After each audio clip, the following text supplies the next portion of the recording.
प्यारे दर्शकों, मैं भी आपसे जुड़ना चाहता हूं और आप भी मुझसे जुड़ जाइए। चैनल को सब्सक्राइब करके बेल आइकन दबा दीजिए ताकि हम हमेशा जुड़े रहें। नमस्कार, जय श्री राधे। मैं अंकुर जोशी आप सभी के समक्ष धनु लग्न का 2023 का वर्षफल लेकर उपस्थित हूं। 2023 वर्ष प्रारंभ होने वाला है। प्रिय साथियों, सबसे पुराना हमारा धर्म सनातन धर्म हर तरह से श्रेष्ठ है और हम जो ज्योतिष को समझ रहे हैं यह भी हमारे धर्म का एक हिस्सा है। लेकिन देखिए, आजकल लोग ज्योतिष शास्त्र सीखने में जो है कम रुचि ले रहे हैं। वैसे लोगों को अपना राशिफल या कुंडली दिखलाने में बहुत रुचि है, लेकिन ज्योतिष सीखना नहीं चाहते। ऐसा नहीं होना चाहिए। थोड़ा बहुत तो ज्ञान ज्योतिष का होना ही चाहिए ताकि हम हमारे सनातन धर्म का अधिक से अधिक प्रचार प्रसार करते रहें।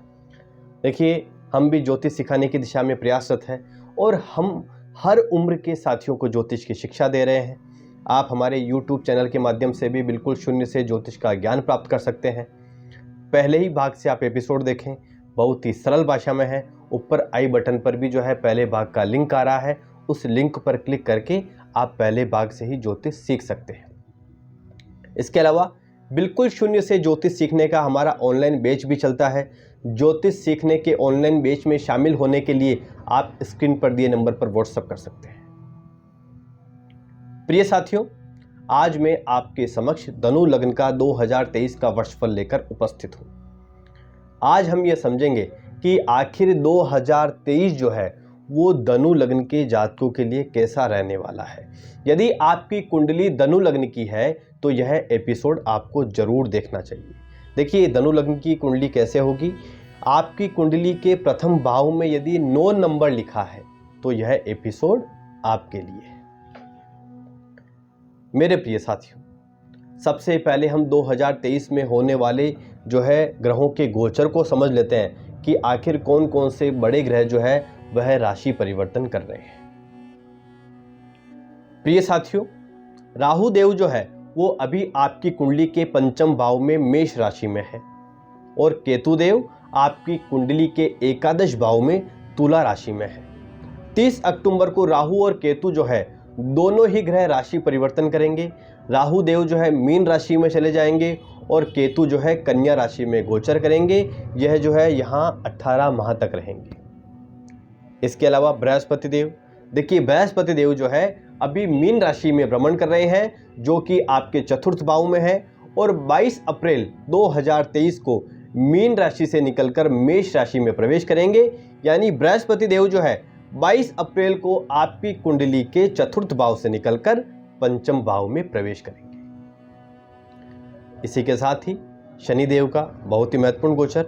देखिए, शनि देव जो है अभी मकर राशि में गोचर कर रहे हैं जो कि आपके दूसरे भाव में आ रही है और 17 जनवरी 2023 को मकर राशि से निकलकर कुंभ राशि में प्रवेश करेंगे। देखिए, यह जो है यह बड़ा परिवर्तन है। शनि देव 17 जनवरी 2023 को कुंभ में प्रवेश करेंगे। यह जो है यहाँ 2.5 वर्ष तक रहेंगे। यानी शनि देव अभी आपकी कुंडली के दूसरे भाव में है और 17 जनवरी को तीसरे भाव में प्रवेश करेंगे।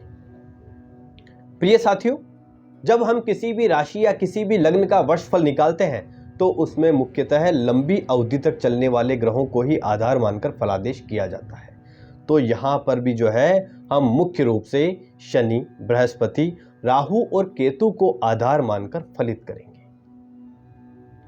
मेरे प्रिय साथियों, बृहस्पति देव आपकी कुंडली के स्वामी हैं, आपकी कुंडली के लग्नेश हैं, आपकी कुंडली के मालिक हैं और आपकी कुंडली के चतुर्थ भाव में अप्रैल 2022 से ही बैठे हैं और 21 अप्रैल 2023 तक यहीं रहेंगे। देखिए, चतुर्थ भाव क्या है। चतुर्थ भाव हमारी माता का घर है, हमारी सुख सुविधा का भाव है, हमारा कंफर्ट जोन है, हमारा घर है। तो अप्रैल 2022 से ही 21 अप्रैल 2023 तक का समय आपके लिए अच्छा है। इस समय में आप जो है घर खरीद सकते हैं, आपको घर परिवार का सुख प्राप्त हो रहा है। हर वह चीज़ जिससे हमें मानसिक शांति मिलती है उस तरह का माहौल आपके जीवन में है। प्रिय साथियों, यदि आप कोई नया घर खरीदना चाहते हैं तो 21 अप्रैल तक आप खरीद सकते हैं। अच्छे योग बन रहे हैं। कुल मिलाकर 21 अप्रैल 2023 तक का जो समय जो है आपके लिए हर तरीके से ठीक है। प्रिय साथियों, बृहस्पति देव चतुर्थ भाव में बैठकर अपनी सप्तम दृष्टि से आपके प्रोफेशन के घर को देख रहे हैं, तो व्यापार की स्थिति से 21 अप्रैल 2023 तक का समय आपके लिए अच्छा है। 21 अप्रैल 2023 तक आपके कार्य क्षेत्र में वृद्धि होगी, उन्नति होगी। यदि आप नौकरी करते हैं तो नौकरी में आपका प्रमोशन हो सकता है। इसके अलावा यदि आप कहीं नौकरी बदलना चाहते हैं तो 21 अप्रैल तक का समय आपके लिए अच्छा है। यदि आप पहले से ही व्यापार कर रहे हैं और व्यापार में पैसा निवेश करके अपने व्यापार को यदि आप बढ़ाना चाहते हैं तो भी 21 अप्रैल तक का समय आपके लिए अनुकूल है, आप कर सकते हैं। इसके अलावा बृहस्पति देव की नवम दृष्टि जो है आपके द्वादश भाव पर होने से धर्म से संबंधित कार्यों में आप कुछ जो है पैसा खर्च कर सकते हैं। इसके अलावा जो भी हमारे साथी शिक्षा के क्षेत्र में हैं, अध्यापक हैं या ज्ञान से जुड़ा हुआ कोई भी कार्य करते हैं, धर्म से संबंधित कोई कार्य करते हैं, तो अप्रैल 2022 से अप्रैल 2023 के मध्य का समय आपके लिए अच्छा है। कुल मिलाकर यदि आप जो है घर खरीदना चाहें या कहीं कोई निवेश करना चाहें या व्यापार को बढ़ाना चाहें तो 21 अप्रैल तक का समय आपके लिए अनुकूल है। लेकिन 21 अप्रैल के बाद आपको सावधानी रखनी है। मेरे प्रिय साथी, शनिदेव आपकी कुंडली के दूसरे और तीसरे भाव के स्वामी हैं। कुंडली का दूसरा भाव हमारा धन होता है, हमारा परिवार होता है, और कुंडली का तीसरा भाव पराक्रम का भाव होता है, अधिक मेहनत का यह भाव है। प्रिय साथियों, 17 जनवरी को शनिदेव आपकी कुंडली के द्वितीय भाव से निकलकर तीसरे भाव में प्रवेश करेंगे। यह पराक्रम का भाव है, संघर्ष का भाव है। शनिदेव आपकी कुंडली के तीसरे भाव में रहकर आपसे अधिक मेहनत करवाएंगे। आपको एफर्ट्स जो है ज़्यादा करने होंगे, लेकिन आप जितना अधिक मेहनत करेंगे आपको उसी प्रकार से फल प्राप्त होंगे। यानी पराक्रम से आपको धन लाभ होने वाला है, इसलिए मेहनत करेंगे तो फल प्राप्त होंगे। प्रिय साथियों, तीसरे भाव में स्थित शनि की सप्तम दृष्टि आपकी कुंडली के नवम भाव यानी भाग्य भाव पर होगी। तो अब आपको अपने कर्मों को देख लेना है कि आपने जो है किस प्रकार के कर्म किए हैं। यदि आपके कर्म अच्छे हैं तो आपके भाग्य में वृद्धि होगी, भाग्य आपका साथ देगा। और यदि आपने ठीक कर्म नहीं किए हैं तो समस्या भी हो सकती है, संघर्ष बढ़ सकता है। इसके अलावा कुछ लंबी दूरी की धार्मिक यात्रा भी हो सकती है। इसके अलावा चतुर्थ भाव में बैठे बृहस्पति देव की दशम दृष्टि आपकी कुंडली के द्वादश भाव में होगी। तो 22 अप्रैल से पहले विदेश जाने के भी कहीं न कहीं योग बनते हुए दिखाई दे रहे हैं। अब देखिए, 21 अप्रैल को जब बृहस्पति देव आपकी कुंडली के पंचम भाव में प्रवेश करेंगे तो वहां पहले से ही राहु स्थित है, तो यहां गुरु चांडाल दोष बनेगा। वैसे देखिए, लग्नेश का पंचम भाव में बैठना अति शुभ योग है, लेकिन वहां राहु के उपस्थित होने से गुरु चांडाल दोष बन रहा है। प्रिय साथियों, 22 अप्रैल से ही संतान के अच्छे योग भी बन रहे हैं, लेकिन यदि आप प्रेग्नेंट हैं या आपके परिवार में कोई प्रेग्नेंट है तो बहुत ही सावधान रहने वाला यह समय है। 22 अप्रैल से ही आपको सावधान रहना है। खासकर ये आप तारीख नोट कर लीजिए, 5 मई से 10 जून तक विशेष सावधानी रखने की आपको आवश्यकता होगी। प्रिय साथियों, 22 अप्रैल से ही गुरु चांडाल दोष आपकी कुंडली के पंचम भाव में बनेगा। आप कोई ऐसा कार्य ना करें जो धर्म के खिलाफ हो। प्रिय साथियों, बृहस्पति है हमारा धर्म और राहु जो है वह लीक से हटकर कार्य करता है। राहु नियम को तोड़ने वाला है, राहु किसी नियम को नहीं मानता। तो यहाँ बृहस्पति और राहु की युति होने से आपको धर्म का पैसा अपने खुद के काम में नहीं लेना है। तो यहाँ जो है गुरु और राहु की युति में आपको सावधानी रखनी है। देखिए, यदि 22 अप्रैल से ही आप कहीं पैसा निवेश करने की प्लानिंग करते हैं तो बहुत सोच समझ कर करें। 22 अप्रैल के बाद देखिए, यदि आप ये निवेश करते हैं तो अच्छी तरह से जांच पड़ताल करके ही कहीं पैसा आप निवेश करें। इसके साथ ही 22 अप्रैल से ही संतान से संबंधित कोई चिंता आपको रह सकती है या संतान से मनमुटाव रह सकता है।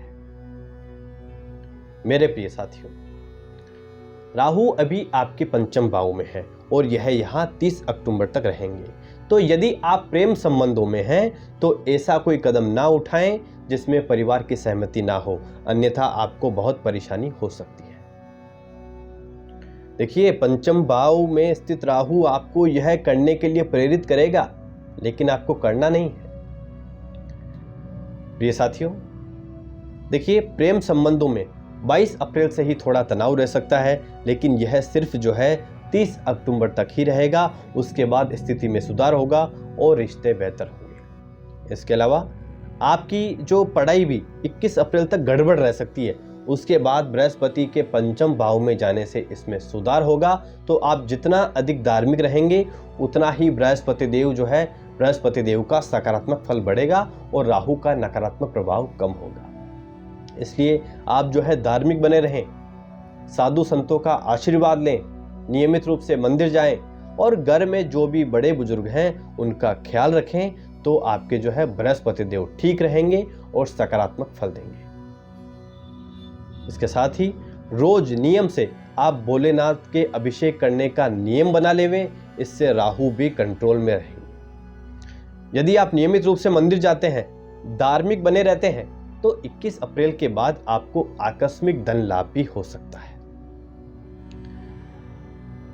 जो भी विद्यार्थी हैं उनका भी समय 22 अप्रैल से ठीक है, लेकिन 30 अक्टूबर को जब राहु आपकी कुंडली के पंचम भाव से निकलकर चतुर्थ भाव में जाएंगे और फिर बृहस्पति पंचम भाव में अकेले ही रहेंगे, तो इस स्थिति में पढ़ाई के तरीके से 30 अक्टूबर के बाद का समय बहुत अच्छा है। 30 अक्टूबर के बाद बृहस्पति देव जो है आपकी कुंडली के पंचम भाव में अकेले ही रहेंगे और उनकी सप्तम दृष्टि जो है आपके लाभ भाव पर होगी। आप जो भी कार्य करते हो, चाहे आप व्यापार करते हो, चाहे आप नौकरी करते हो, उसमें 30 अक्टूबर के बाद आपका समय बहुत अच्छा है। आपको लाभ की प्राप्ति होगी, आपकी आय बढ़ेगी और आपके कार्य क्षेत्र में उन्नति होगी और संतान सुख भी आपको प्राप्त होगा। मेरे प्रिय साथियों, पंचम भाव में स्थित बृहस्पति की पंचम दृष्टि आपके भाग्य भाव पर होने से आप धार्मिक बने रहेंगे। आपका भाग्य भी आपका साथ देगा। आप जो कार्य करना चाहते हैं उसमें आपको पूरा भाग्य का साथ मिलेगा। प्रिय साथियों, पारिवारिक दृष्टिकोण से भी 21 अप्रैल तक का समय आपके लिए अच्छा है। माता से आपका लगाव रहेगा। लेकिन देखिए, 22 अप्रैल से 30 अक्टूबर तक माता का ख्याल रखें। उसके बाद 30 अक्टूबर के बाद स्थिति अच्छी है। नवंबर और दिसंबर माह माता के लिए अच्छा रहेगा और 2023 जो वर्ष है यह आपके पिता के लिए भी अच्छा रहेगा। आपके पिता के मान सम्मान में वृद्धि होगी। प्रिय साथियों, छोटे भाई बहनों के तरीके से भी 2023 अच्छा रहने वाला है। 2023 में आपके छोटे भाई बहन भी आगे बढ़ेंगे और आपके छोटे भाई बहन कुछ ऐसा कार्य कर सकते हैं जिससे आपका नाम हो। कुल मिलाकर 2023 का जो वर्ष है यह पारिवारिक दृष्टिकोण से भी ठीक है। प्रिय साथियों, आपके जॉब या बिजनेस से संबंधित अच्छा समय कौन सा है, आप इसे कहीं जो है लिख लीजिएगा। अभी मैं आपको बता रहा हूँ, इस समय में यदि आप कोई कार्य करेंगे तो सफलता का प्रतिशत अधिक होगा। देखिए, व्यापार के तरीके से, काम धंधे के तरीके से 1 जनवरी 2023 से 20 जनवरी 2023 तक का समय अच्छा है। इसके बाद 20 मई से 3 जून तक का समय भी आपके लिए अच्छा है और 10 जुलाई से 5 अगस्त तक का समय अच्छा है और उसके बाद 4 अक्टूबर 2023 से 30 अक्टूबर 2023 तक का समय अच्छा है। इस समय सीमा में यदि आप कोई व्यापार में जो है आगे बढ़ना चाहते हैं तो अच्छा समय है, आप इसमें जो है एक्शन ले सकते हैं। अब देखिए, फाइनेंशियल तरीके से समय कौन सा अच्छा है। 21 जनवरी से 7 जनवरी तक समय अच्छा है। इसके बाद 11 मार्च से 24 मार्च तक का समय भी आपके लिए अच्छा है। यानी यदि आप कहीं निवेश करना चाहते हैं तो इस समय सीमा में निवेश करेंगे तो सफलता का प्रतिशत अधिक होगा। तो धनु राशि वालों के लिए यही सबसे बड़ा उपाय है कि आप धार्मिक बने रहें, साधु संतों का सम्मान करें, अपने घर में बड़े बुजुर्गों का सम्मान करें, उनकी सेवा करें, नियमित रूप से मंदिर जाएं, वहाँ साफ सफाई करें, तो पूरा वर्ष आपके लिए अच्छा निकलेगा। तो यह था धनु लग्न का 2023 का वर्षफल।